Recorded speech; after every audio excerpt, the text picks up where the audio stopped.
Dear fellow human, I think by now you have the feeling that something is not right about our current situation.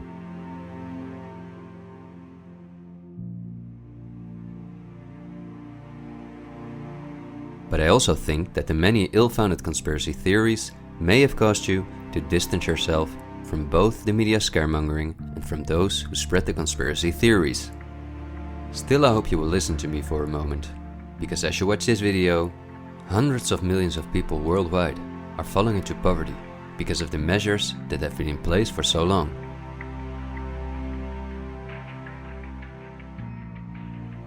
And although the biggest economic crisis that we will ever experience may not have affected you personally yet, it's only a matter of time before the ripple effects also reach you and your loved ones.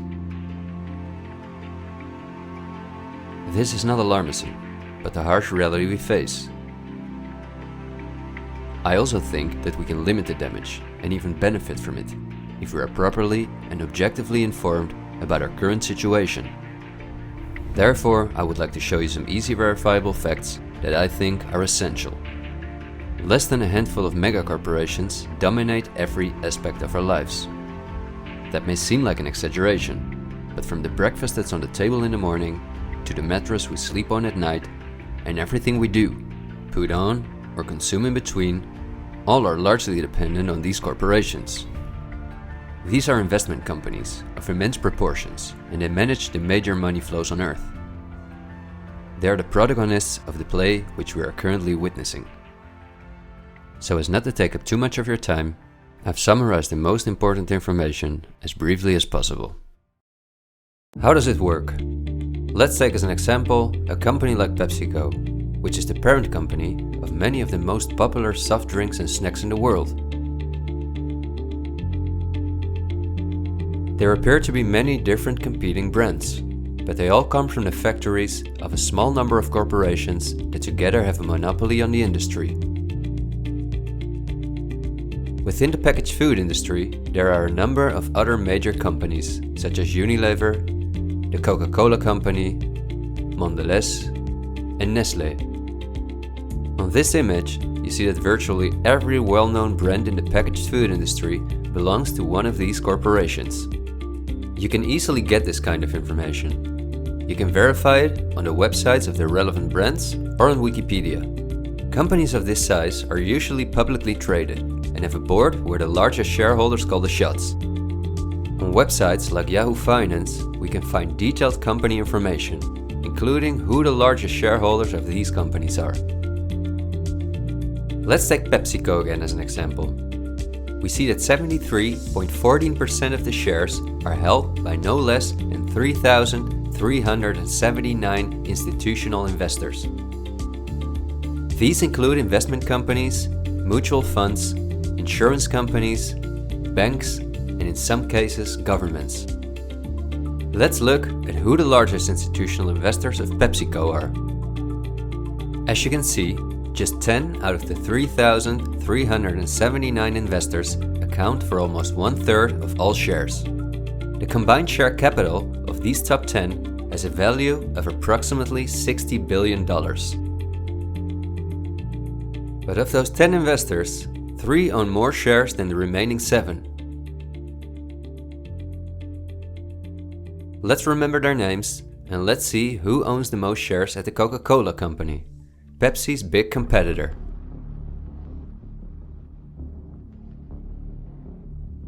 We see that just like with PepsiCo, the majority of the shares are held by institutional investors.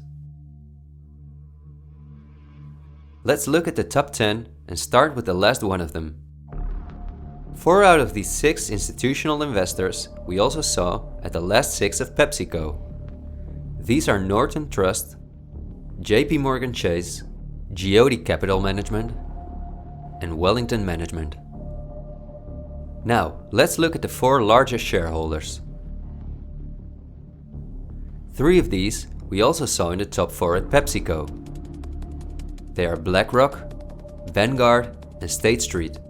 And there's another one, Berkshire Hathaway. These are the 4 largest investment companies on the planet.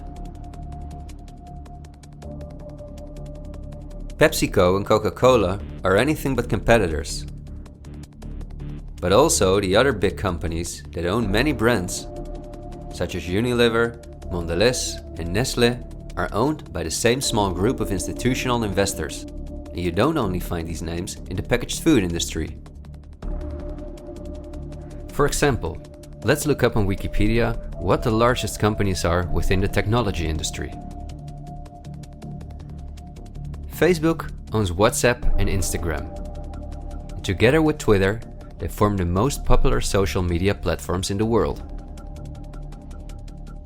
Alphabet is the parent company of all Google businesses, including YouTube and Gmail, but they are also the biggest sponsors and developers of Android, one of the two operating systems on which almost all smartphones and tablets in the world run. The other operating system is Apple's iOS. Finally, if we add Microsoft to the other three, we see that 4 companies produce the software that almost all computers, tablets and smartphones in the world depend on. Let's see who owns the most shares of these powerful companies. If we look at Facebook, we see that more than 80% of the shares are owned by institutional investors. These are the same names we saw in the food industry. Again, the same investors at the top. Then Twitter, which with Facebook and Instagram makes up the top 3. Amazingly, we see that the company is also owned by the same investors.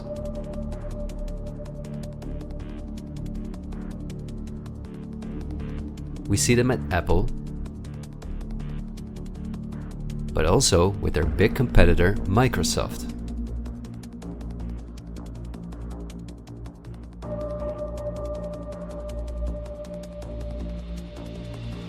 When we look at all the other companies that dominate the technology industry and build our computers, TVs, smartphones and household appliances, we see the same big investors who own a majority of the shares.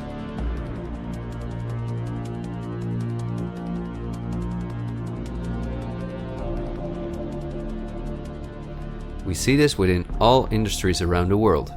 And just to show you that I'm not exaggerating, I'll give you another example. Let's say we want to plan a vacation. On our computer or smartphone, we look for a cheap flight to the sun through websites like Skyscanner and Expedia, both of which belong to the same group of institutional investors. We fly with one of the many airlines, of which the majority of the shares are often owned by the same investors or by governments, like Air France-KLM. The aircraft we fly is in most cases a Boeing or an Airbus. Again, we see the same names. We look for a hotel or an apartment through Booking.com or Airbnb.com. Once we arrive at our destination, we go out for dinner, then we write a review on TripAdvisor. The same investors are at the basis of every aspect of our journey, and their power goes even much further, because even the kerosene that fuels the plane comes from one of their many oil companies and refineries. Just like the steel that the plane is made of comes from one of their many mining companies. This small club of investment companies, banks and mutual funds are also the largest shareholders in the primary industries, where raw materials come from. If we look on Wikipedia for the largest mining companies in the world, we see that their shareholders are the same institutional investors we see everywhere else. The same goes for the largest agricultural companies in the world, that our entire food industry depends on. For example, they own Bayer, the parent company of Monsanto, the world's largest seed producer, which produces 90% of all the cotton seed on Earth, as well as the majority of all other seeds.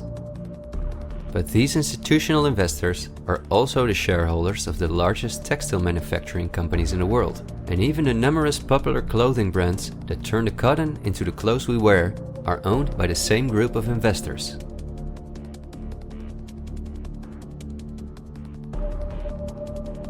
Whether we have the world's largest solar panel producers or the largest oil refineries, the shares are managed by the same companies. They own the tobacco companies, who produce all the popular tobacco brands in the world. But they also own all the major companies in the pharmaceutical industry and the scientific institutes that produce the drugs. They own the companies that produce our metals and raw materials, and the entire automobile, aircraft and arms industry where those metals and raw materials are processed.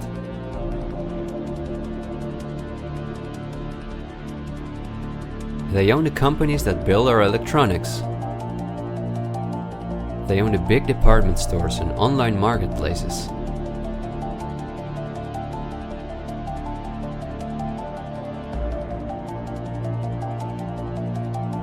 And even the payment methods that we use to pay for their products.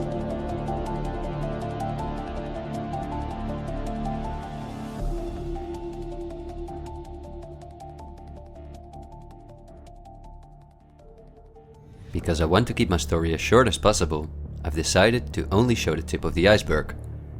If you decide to investigate on your own, using the sources that you've just seen, then you will discover that even many of the most well-known insurance companies, banks, construction companies, telephone companies, restaurant chains, and cosmetic brands are owned by the same institutional investors we just saw.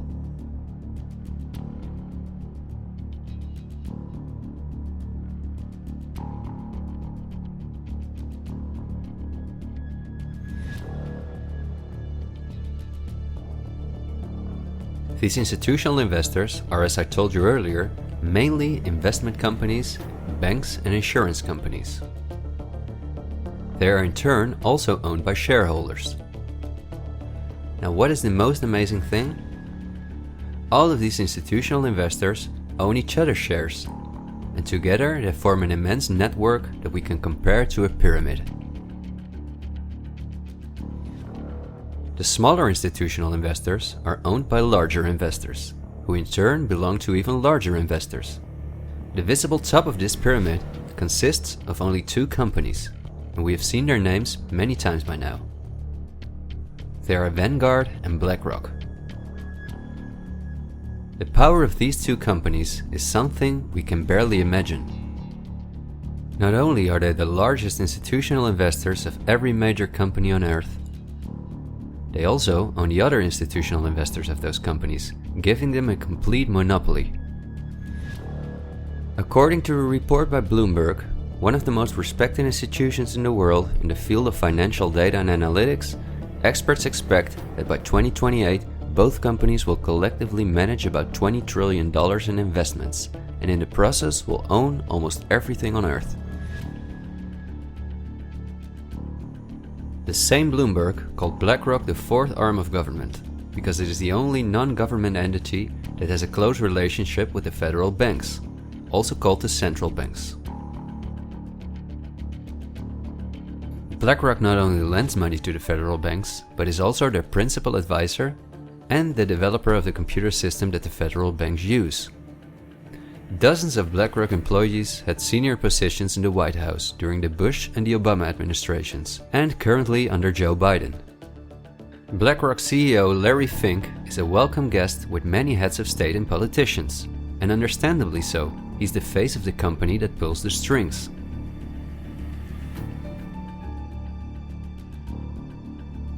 Yet Larry Fink does not pull the strings himself.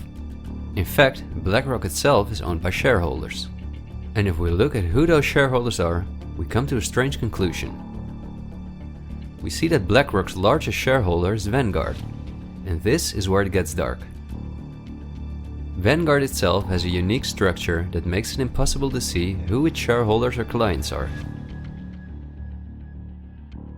The elite who own Vanguard don't want anyone to know that they are the owners of the most powerful company on Earth. But of course, this is no secret to those who are willing to look into it. Reports by Oxfam and Bloomberg show that 1% of the world's population collectively owns more money than the other 99%.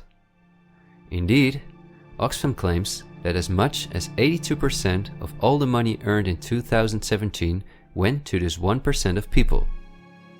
Naturally, those who own the most powerful company on Earth would also be the richest among this 1%.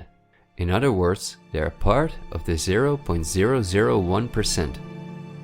Forbes, the most well-known business magazine in the world, claims that by March 2020 there were some 2,075 billionaires. Oxfam's report showed that 2/3 of all these billionaires obtained their fortune through inheritances and monopolies. So this means that Vanguard is in the hands of the richest families on earth. If we study their history, we discover that these families have always belonged to the top of the pyramid, some even well before the Industrial Revolution began. Because their history is so interesting and extensive, I will explain some more about them in the follow-up video that I'm currently working on. But in order not to elaborate too far, I will just point out that many of these families belong to royal bloodlines, and they are the founders of our banking system, the United Nations, and every industry in the world.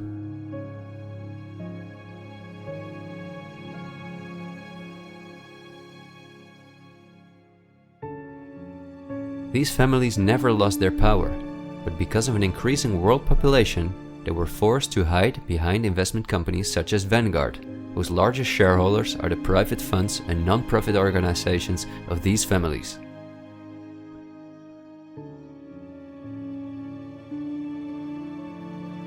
To make the bigger picture more clear, I need to briefly explain something about these non-profit organizations. These are the links that connect the business community with politics and the media, allowing major conflicts of interest. At first glance, however, this is not too noticeable. Non-profits, also called foundations, are organizations that rely on donations, and they do not have to publish from whom they receive those donations. They can invest this money in whatever they want, and do not have to pay tax on their profits as long as those profits are reinvested in other projects that they are involved in. Non-profits can move hundreds of billions of dollars from invisible investors. According to a report by the Australian government, this makes non-profit organizations ideal to finance terrorist groups and launder large sums of money.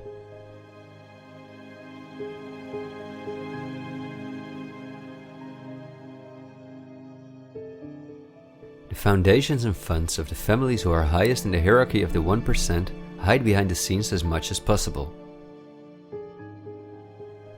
However, for cases that have a lot of publicity and attention, they use the foundations of philanthropist families that are lower in the ranking, but who are also extremely wealthy. In order to be concise, I will only highlight the 3 most important foundations in the world that connect all the industries in the world to each other. These are the Bill and Melinda Gates Foundation, the Open Society Foundations of the controversial multi-billionaire George Soros, and the Clinton Foundation. A very brief introduction to give you an idea of the size of these types of foundations. According to the official website of the World Economic Forum, the Gates Foundation is the largest funder of the World Health Organization, after President Donald Trump halted the funding of the WHO by the US in 2020. This makes the Gates Foundation one of the most influential organizations in the world in the area of everything that relates to our health. The Gates Foundation has a close partnership with the 16 largest pharmaceutical companies in the world, including Pfizer, AstraZeneca, Johnson & Johnson, BioNTech, and Bayer, and we have just seen who own the most shares of these companies.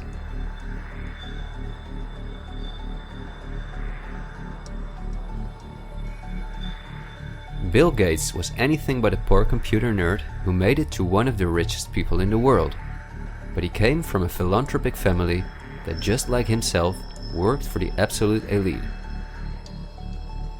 Bill is the founder of Microsoft, which is owned by BlackRock, Vanguard, and until recently Berkshire Hathaway.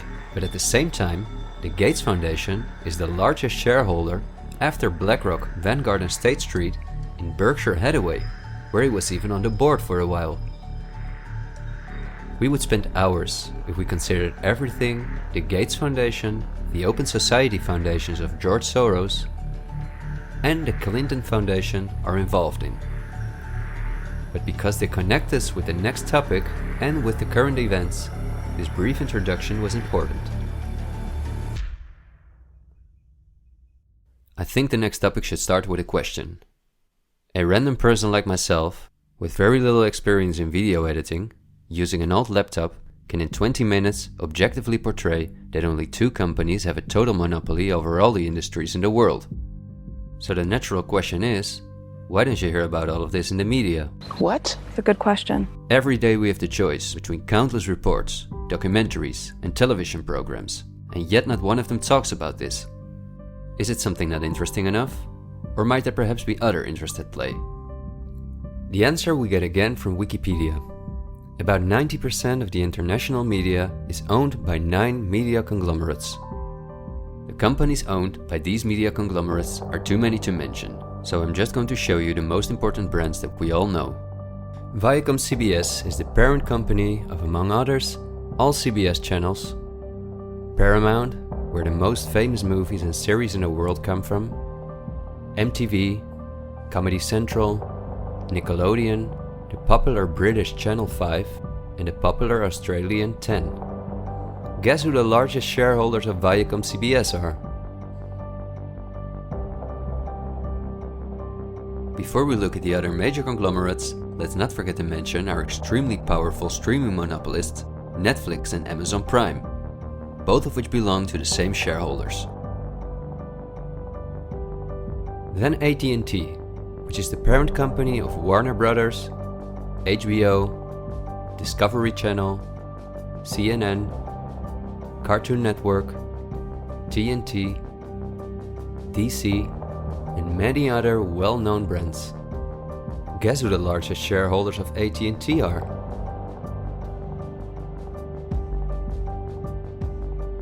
The third one is the all-powerful News Corp.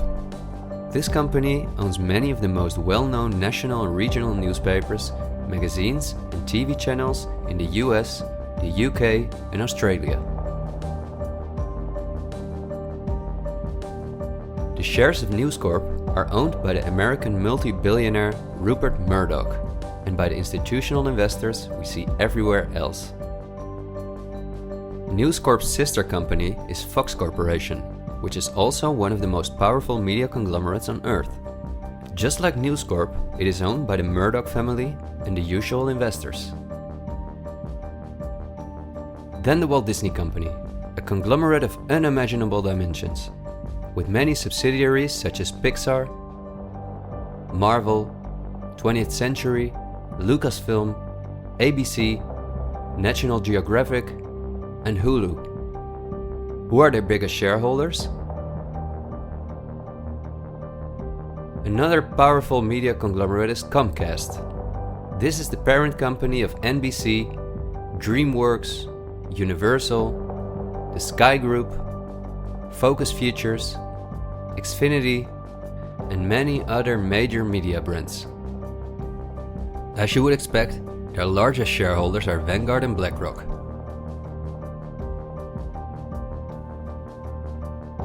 I could go on for hours and show that in almost every country on Earth, the local media is in the hands of these kind of conglomerates, which in turn are owned by our institutional investors or by extremely rich and powerful elite families.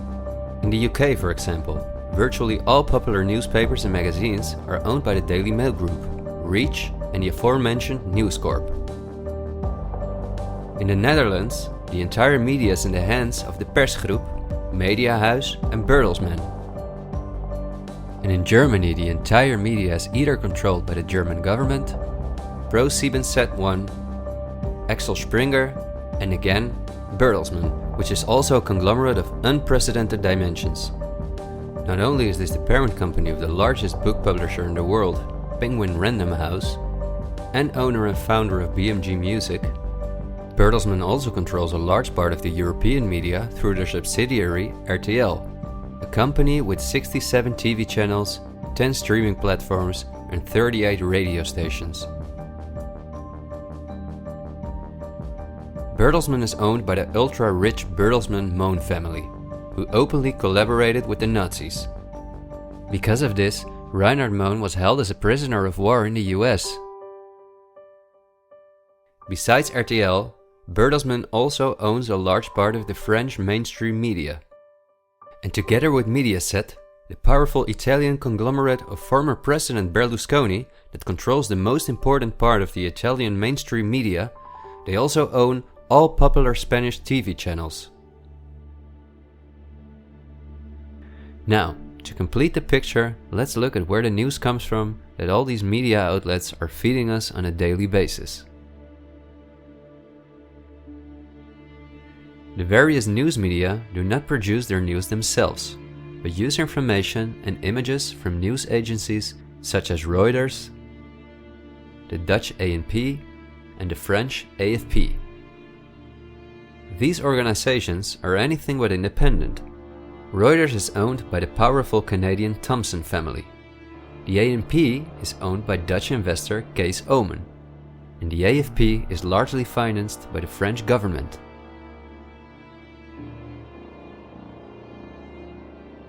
The main journalists and editors who work at our media or at these news agencies are affiliated with important journalistic organizations, such as the European Journalism Centre. These are one of the largest funders of media-related projects across Europe.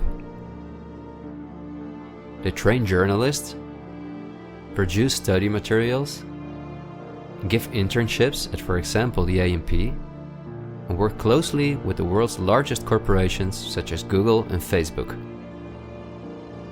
For journalistic analysis and opinion, all the major media outlets in the world use Project Syndicate, the most powerful organization within its field. It supplies the 506 most important media outlets in 156 countries. Project Syndicate, plus an organization such as the European Journalism Centre, together with the news agencies, are the connecting link between all the different media outlets around the world. When newscasters read the news from their teleprompters, there is a good chance that the text comes from one of these organizations. As a result, the global media is often synchronized in its reporting.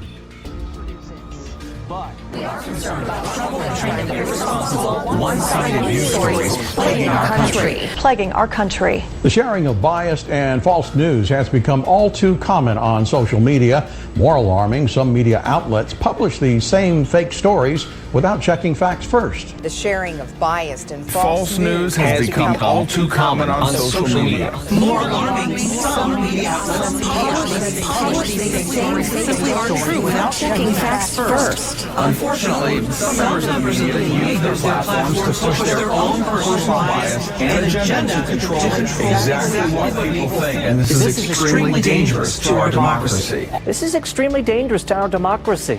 This is extremely dangerous to our democracy. This is extremely dangerous to our democracy. This is extremely dangerous to our democracy. This is extremely dangerous to our democracy. This is extremely dangerous to our democracy. This is extremely dangerous to our democracy. This is extremely dangerous to our democracy. This is extremely dangerous to our democracy. This is extremely dangerous to our democracy. This is extremely dangerous to our democracy.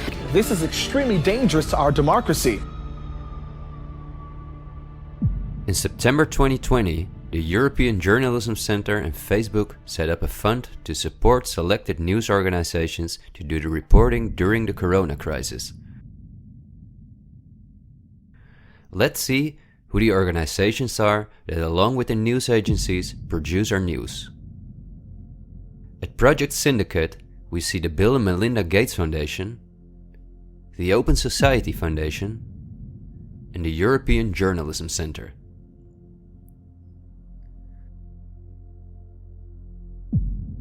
Then the European Journalism Centre itself. Again we see the Gates Foundation and the Open Society Foundation. And they also receive large donations from Facebook, Google, the Dutch Ministry of Education, Culture and Science, and from the Dutch Ministry of Foreign Affairs. The organizations that are at the heart of our information flow are funded by the non-profit organizations of the same elite who also controls the entire media. However, a part of our tax money goes to these organizations as well.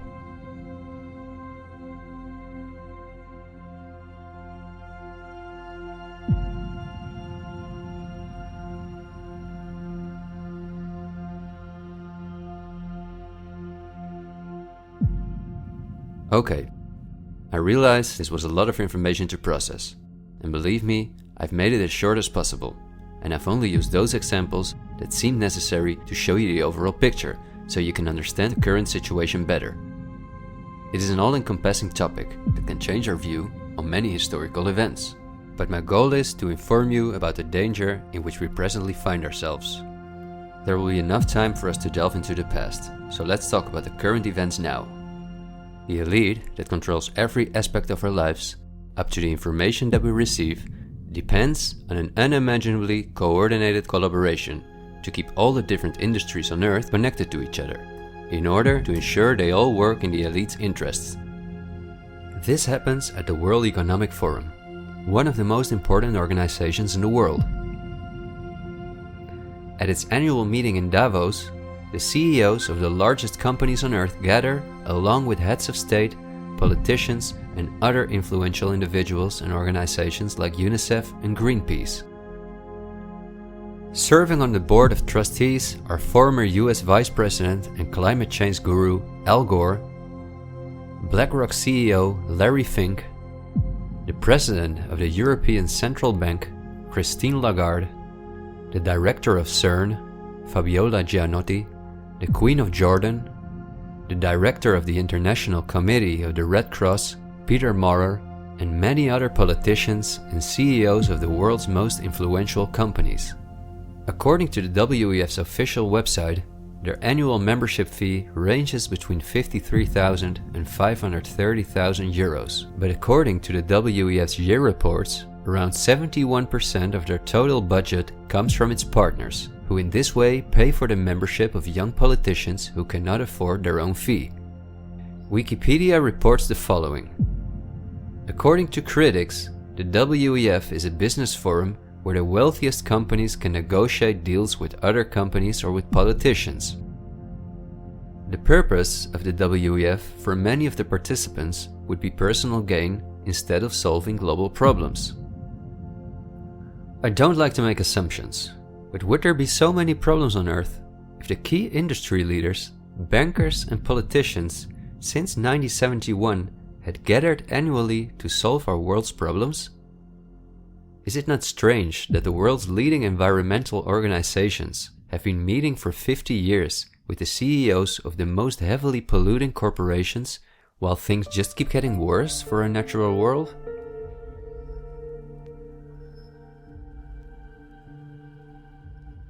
That these critics of the WEF are right soon becomes clear when we look at who the most important partners are that account for almost 71% of the WEF's budget.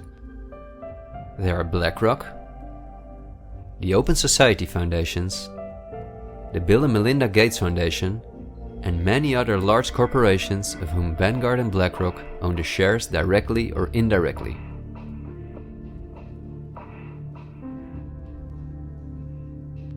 The president and founder of the WEF is Klaus Schwab, a German professor and businessman. In his book, The Great Reset, he describes in detail the plans of his organization.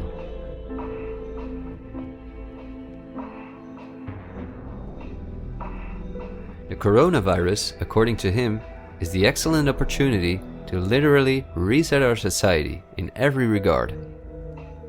He calls this Build Back Better, and this slogan seems to be the motto of all globalist politicians in the world. And it's now a historical moment, a crucial moment, to rebuild the future, to reset our policies. And of course, we also want to work together on building back better. You know, I said we're going to build back and we're going to build back better. It's certainly a major crisis, but it also offers us a unique opportunity. We must use this historical opportunity. Together we can turn a crisis into an opportunity. But this global pandemic has also created an opportunity to build back better. To build back better later. But also to build back better. To build back a better world. To build back better. We can't just build back, we got to build back better. And achieve the Sustainable Development Goals. And climate action is an essential part of that. According to Schwab, our old society should be exchanged for a new one, in which countries give up their sovereignty to an all-encompassing world government, in which people own nothing but work for the state, in exchange for their housing, healthcare, and all their other basic needs.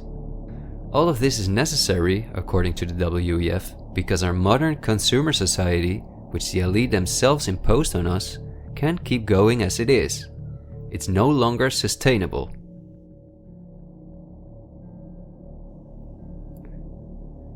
Schwab says in his book that we will never return to the old normal. And the WEF published a video that makes it clear that in 2030 we will own nothing, but we will be happy.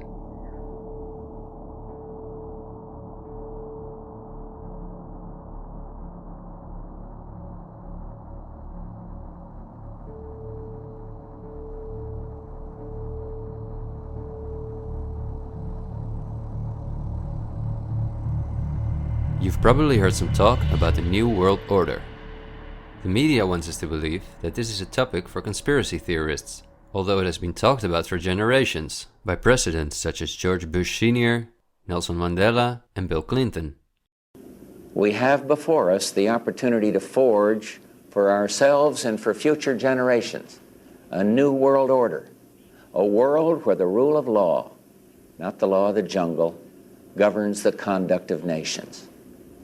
When we are successful, and we will be, we have a real chance at this new world order, an order in which a credible United Nations can use its peacekeeping role to fulfill the promise and vision of the UN's founders. After 1989, President Bush said, and it's a phrase that I often use myself, that we needed a new world order. That the affirmative task we have now is to actually create a new world order. But also by the world's most famous philanthropists such as Cecil Rhodes, David Rockefeller, Henry Kissinger, and even George Soros. I think you need a new world order, that China has to be part of the process of creating it, and they have to buy in, they have to own it. These important figures, who apart from Mandela, were all among the top of the elite when they were still alive, are not the only ones who dream about an all-powerful world government. In 2015, the UN presented its controversial Agenda 2030, which is almost identical to Klaus Schwab's Great Reset. In their own words, the UN, like Schwab, wants to ensure that by 2030, poverty, hunger, environmental pollution, and disease no longer exist on Earth. It sounds like a sympathetic plan, until you read the fine print. You see, the idea is that Agenda 2030 is going to be paid for by us, the citizens. And just as it is currently required of us that we give up our basic rights for the sake of public health, we will be demanded to give up our wealth in favor of poverty reduction. These are not conspiracy theories. You can read this for yourself on their official website. In short, it boils down to this. The UN wants to take the tax money from all Western countries and give it to the mega corporations of the elite, who will be contracted to rebuild society. Globally, a completely new infrastructure is needed, because fossil fuels must be made a thing of the past, according to the UN. For this immense project, a world government is needed, says the UN.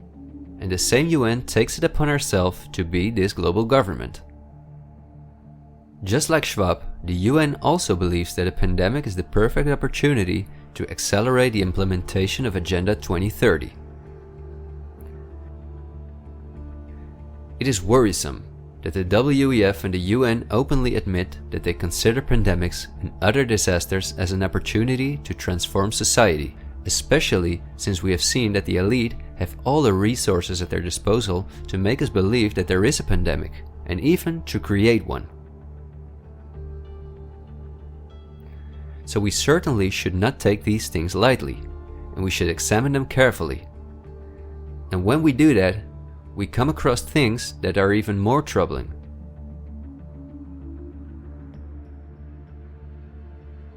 On Friday, October 18, 2019, months before the pandemic was declared, a meeting was held at the Pierre Hotel in New York City for a select group of about 130 very important guests, including politicians and the world's most respected medics and pharmacists. The purpose of the meeting was to simulate the possible scenarios in the event of a global pandemic. This could be a coincidence, you might say. For this simulation, however, a coronavirus was used as an example. The simulation covered in detail how the coronavirus would develop and how they could only control this through the intensive collaboration of entire industries, governments, and government agencies. Once again, a new world order to save us from destruction. Does it surprise you when I tell you that this meeting, called Event 201, was organized by none other than the World Economic Forum, the Bill and Melinda Gates Foundation, and the Johns Hopkins Institute? This is not a conspiracy theory. Check the official website of Event 201 for yourself.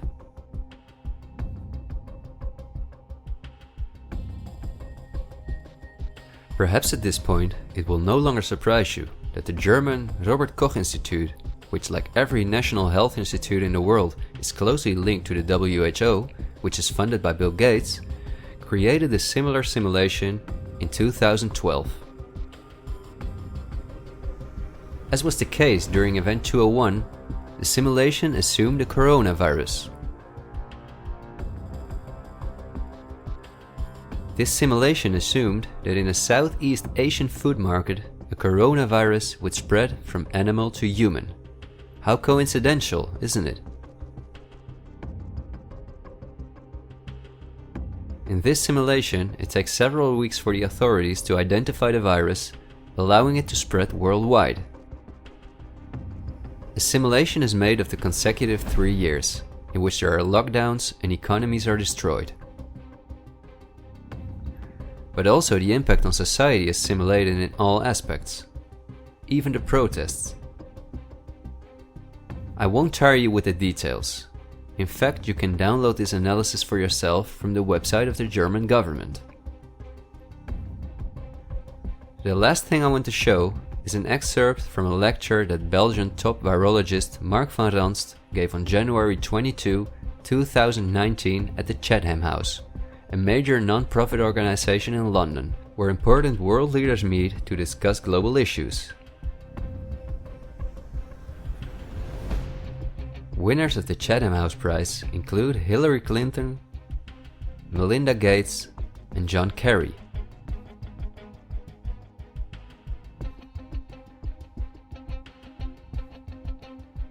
What Van Ranst is discussing is simply shocking. Van Ranst in fact explains how he has fooled the entire Belgian population during the swine flu through fear-mongering, out-of-context mortality rates, and media manipulation. He laughingly explains how he managed to impose the vaccine for the swine flu on the frightened Belgian population, a vaccine produced by the pharmaceutical companies he worked for. Thank you very much, Ab. Thanks for the invitation.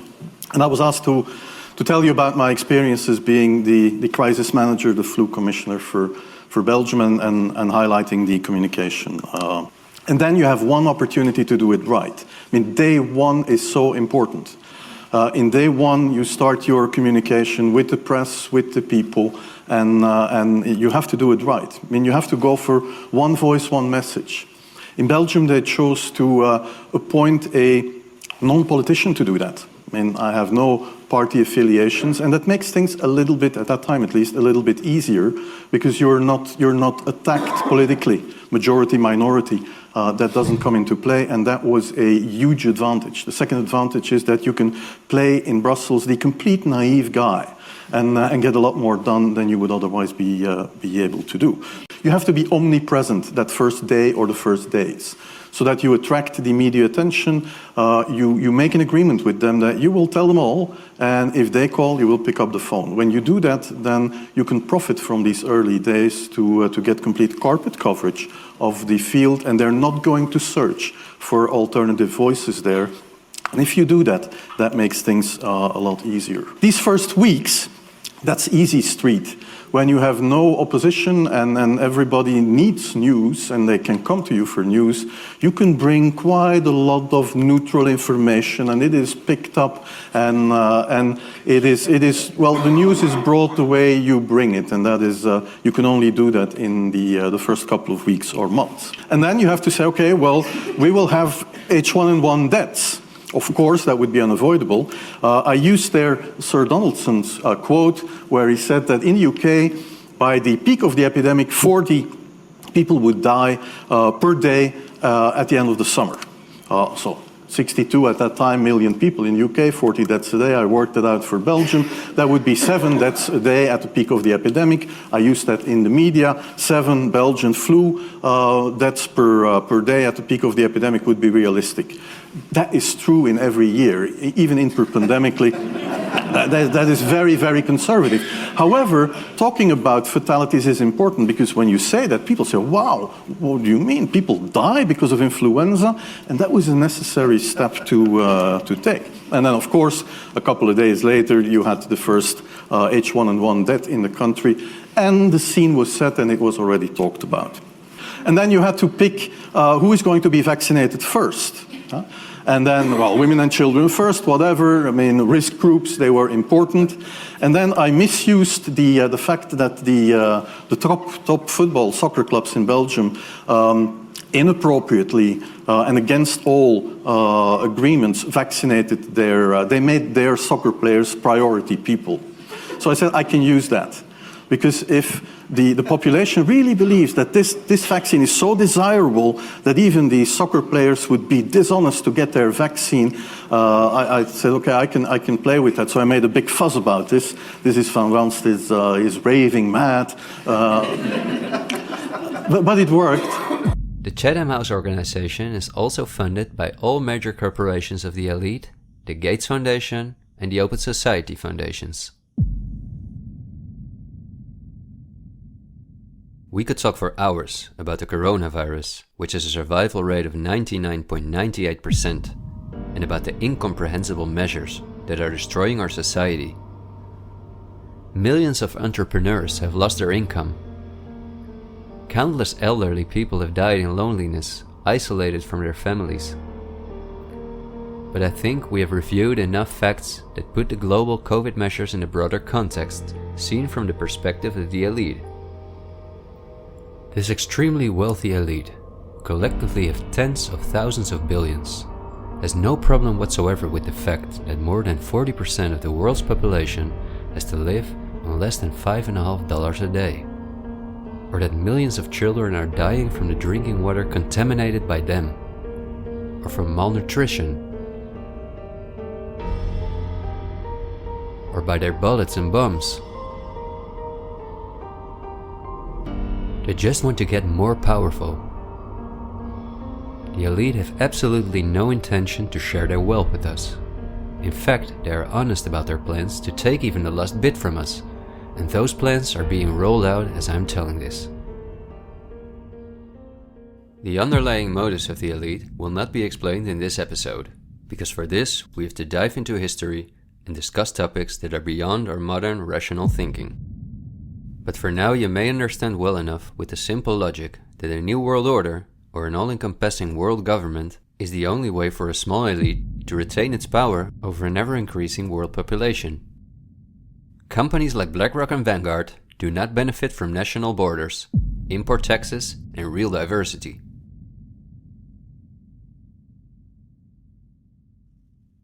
Only through fear and media manipulation can they maintain their grip on all of us. And I deliberately haven't even mentioned the inhumane blackmailing methods by which the elite keep their own most important minions in line. Because if this topic has aroused your curiosity, you will undoubtedly find out all about this in time.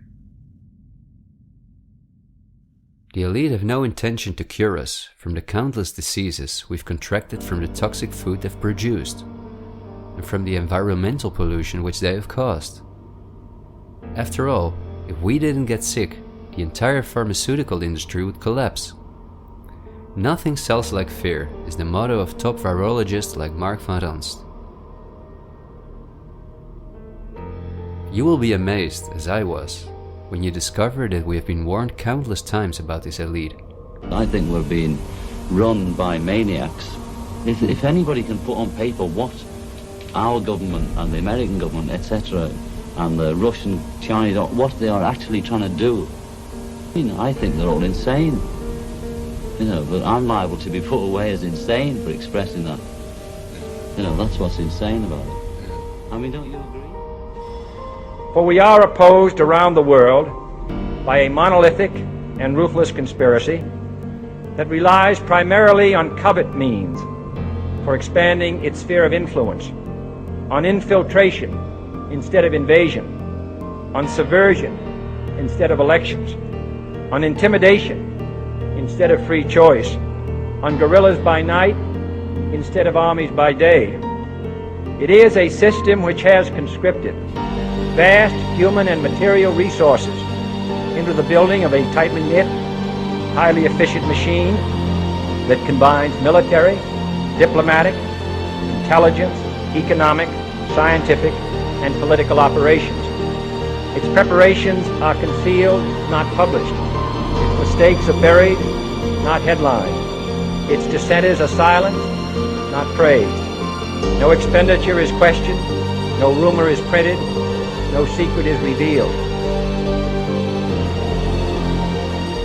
President Kennedy has been assassinated. It's official now. The president is dead. Women here in shock, some have fainted. Grown men, Secret Service men standing by the emergency room, tears streaming down their face. There's only one word to describe the picture here, and that's grief, and much of it. It's official. As of just a few moments ago, the President of the United States is dead.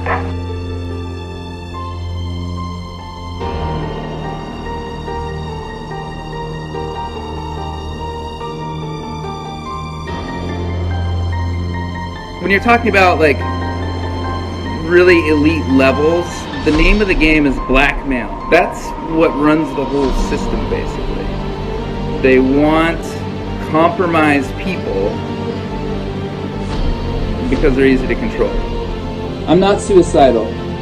I'm not suicidal.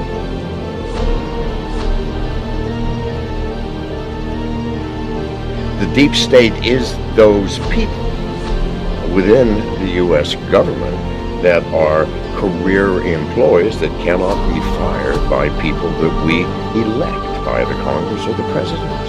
Are these people in control? Can they enact laws? Fuck yes. Can we fire these people? No. Can presidents fire them? No. It's designed that way so that political parties and political interests cannot affect the deep state. Do you understand the nightmare of our situation, people? It is no secret. It is as open as it can be. The deep state does control America. Wake up, people, please. God, use some common fucking sense. Thank you.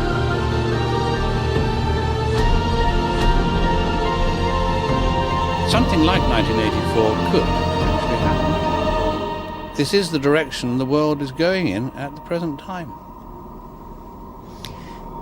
In our world, there will be no emotions except fear, rage, triumph, and self-abasement. The sex instinct will be eradicated. There will be no loyalty except loyalty to the party. But always there will be the intoxication of power. Always, at every moment, there will be the thrill of victory, the sensation of trampling on an enemy who is helpless. If you want a picture of the future, imagine a boot stamping on a human face forever. The moral to be drawn from this dangerous nightmare situation is a simple one. Don't let it happen. It depends on you. With this video, I hope to reach you, to reduce the ever-increasing distance between us. Only when we are divided can the elite retain its power over us. The greatest fear of the elite is that we will realize what is really going on Earth. And the only way the elite thinks they can prevent this from happening is through censorship,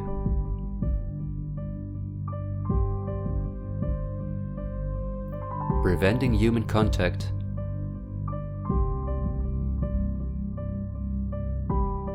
the incessant framing of political opponents and those who think differently,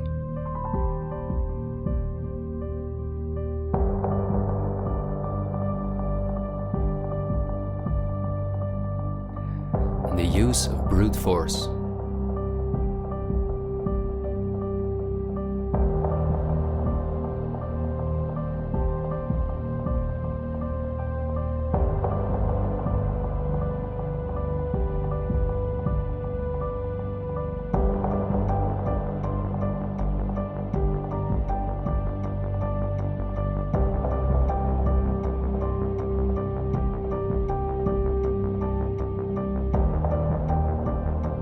The plans of the elite are clear, and so is the ruthless way in which they want to accomplish them.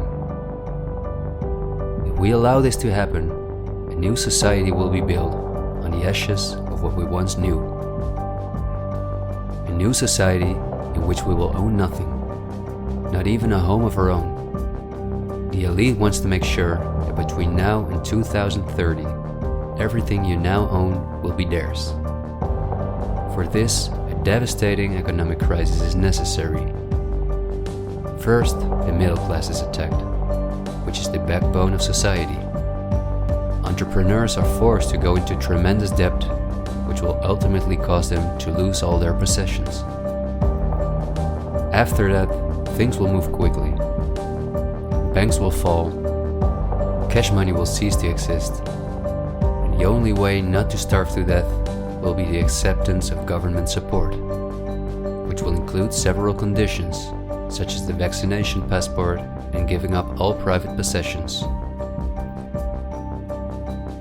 Because the entrepreneurs are the first to fall, many others won't immediately feel the crisis. The people remain divided among themselves until it is too late. This is not a doomsday scenario that I've made up. This is simply the Great Reset. The New World Order, which has been prepared for many generations, and which has been extensively tested in every communist dictatorship in the world.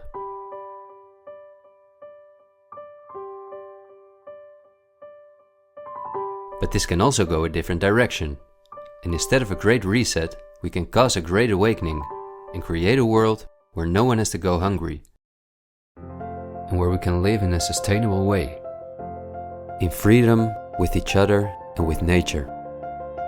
This is not an idealistic daydream. There have always been forces that have sought to break the power of the elite, but until recently, our means of communication were always insufficient to get a mass network in motion. The elite have always kept us in ignorance about the discoveries of geniuses such as Tesla, who was far advanced in the field of clean, free energy. Or Dr. Rife, who used radio waves to cure at least 16 terminal cancer patients before he, just as Tesla, died in a suspicious manner. Or Henry Ford, who in 1941 had already made a car out of bioplastic that proved stronger than steel. The elite have hidden countless such techniques from us because they form a threat to their monopolies in every industry. These were techniques that would have given us freedoms and put the elite's power at risk, which is based on our fear and dependence on their projects. These are not conspiracy theories, but facts. What I am saying is that a world of new possibilities is opening up for all of us, where there is no poverty, no pollution, diseases, or wars, and in which governments work for the welfare of the people rather than the other way around. Countless ailments that provide the pharma industry with hundreds of billions of dollars will be cured. No one will have to work their ass off to live a dignified life.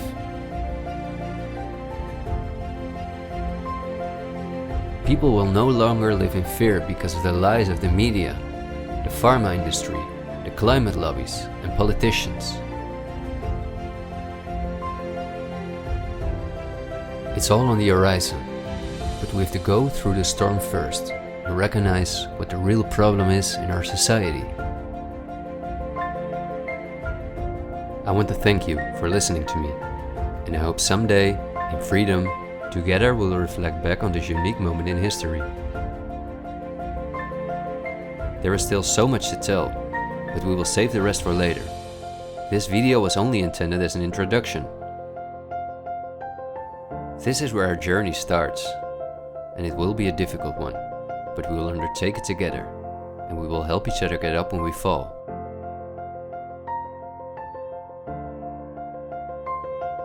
We will not be afraid. We are the 99%.